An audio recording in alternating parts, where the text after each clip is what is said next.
You couldn't ask for a more beautiful day than we had here in Vestal, New York for day one of the 2013 America East Outdoor Track and Field Championships. Keith Arsenault here for HartfordHawks.com at the Binghamton University Track and Field Stadium here in Vestal, New York, where it wasn't the weather that was the highlight of day one at the America East Championship for the Hartford Hawks.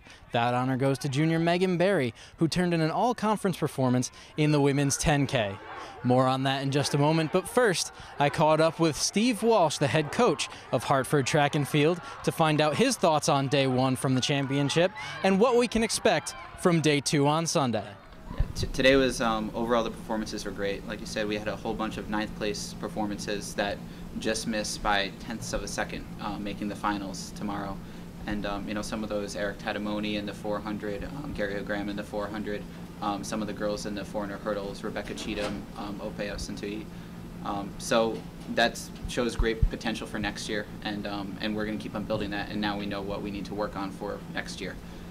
Some of the girls that made it to the finals tomorrow, Sam Crisafulli in the 800 meters, she broke her own school record and qualified through to finals tomorrow. We also had Priscilla Appiagyei running her final conference championship of her career.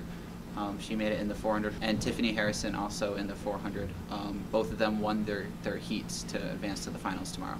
So overall great performances, and I'm really looking forward to how we do tomorrow.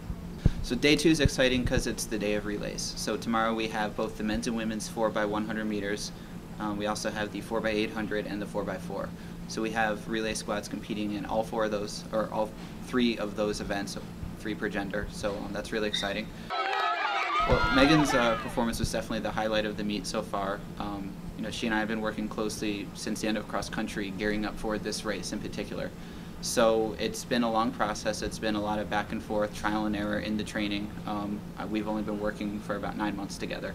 So you know, she's learning my style of coaching. I'm learning her as an athlete, and you know, everything just came together on the day. It was just kind of to run with the pack of girls that I knew I could run with. So it ended up, we all went out kind of together, and then it was a group of 3 of us that just kind of went out, and it was mostly me. I just needed to stay with them, and that's kind of what I did.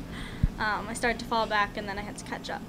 I just knew that it needed to happen at that time, and Coach Steve was telling me that it needed to happen at that time, and I just made the move and knew that I had to hold that new pace so that they didn't take it from me.